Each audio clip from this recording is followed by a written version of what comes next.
kaze mu gihe c'impemburo. Bakunzi twama dusanga ijambo ry'Imana mu kiganiro igihe c'impemburo, ndabaramukije amahoro ya Kristo. Ijambo dusangira mu gitabo c'Itanguriro igice ca mbere umurongo wa 27 na 28. Itanguriro igice ca mbere umurongo wa 27 na 28 handitswe ngo: nuko Imana irema umuntu mu ishusho yayo, mu ishusho y'Imana niho yamuremye, irema abantu ari uburyo bubiri. Maze Imana irabahezagira iti: nimurondoke, mugwire, mwuzure isi, muyiganze, mugabe amafi yo mu kiyaga n'ibiguruka mu kirere n'ibifise ubugingo byose bigendagenda kw'isi. Imana ishimirwe ijambo ryayo.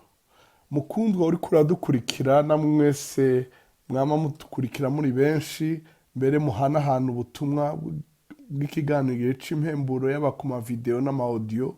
Imana ibahezagire. Ijambo dusangira niri ku murongo wa 28 ngo: maze Imana irabahezagira.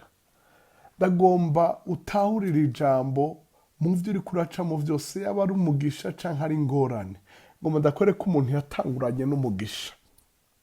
Ivyaje mu nyuma vyazananye n'ivyaha, bikwega umuvumo, bikwega urupfu, bikwega ingwara, bikwega ingorane, bikwega kuruha, icuro nka cose kabanza kuruha gose, gutama. Wose wari umugambi w'Imana. Umugambi w'Imana nuko umwana w'umuntu ahezagirwa, ico akoze cose kimubera kumwe. Ndagomba ndakwibutsira ijambo kugira ngo kwizera kwawe kuduga, umutima witege kugira neza kuhoraho, kugira ngo uvyuke witeze umuhezagiro uhoraho, ukore witeze kugwira muco uhoraho guhaye cose, ukore witeze gutera imbere, kuba hejuru ntubu hasi, kuko umwana w'umuntu yatanguranye n'umugisha. Ndagomba umenye ngo uratangura n'umugisha, uzoherane n'umugisha, kuko ni umugambi w'Imana. Ni umugambi w'Imana. Namba ari kitagenda neza ukizanira Imana.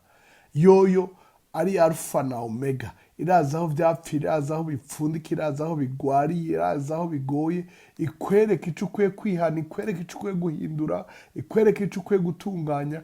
Ariko muri vyose, induduro ya vyose, umenye ko Imana yahezagiye umwana w'umuntu, kandi nubisubira kuguhezagira, cane cane wewe uyubaha, uyizera.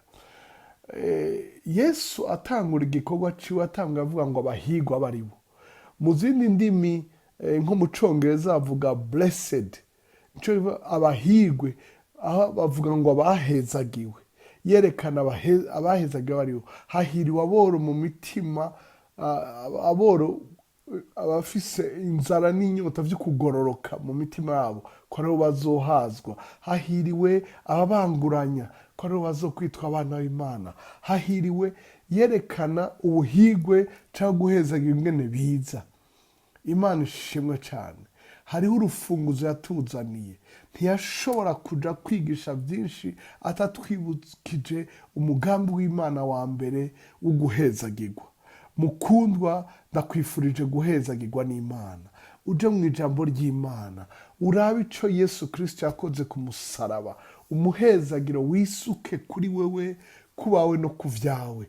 Umuvumo utsindwe, ivyago bitsindwe, akabonge gatsindwe, amaganya atsindwe, ubukene butsindwe, ubushomeri butsindwe, ibigwara bitsindwe, gukora uhomba bitsindwe, gukora usubira inyuma bitsindwe, kuyoberwa mu ishure bitsindwe, kudashika kuco Imana yakugeneye canke ico wifuza gushika ko ciza bitsindwe.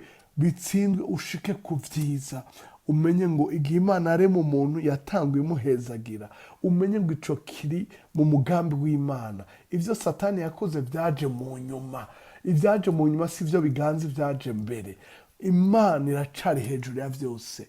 N'uyu munsi irashobora kugusubiza itoto ryawe, irashobora kugusubiza umugisha wawe. Uragahezagirwa niyakuremye, uragahezagirwa niyagukunze, uragahezagirwa niyo wita Imana yawe, umuremyi w'ijuru n'isi, umukiza wari mw'isi, Imana yabari n'ubugingo bose.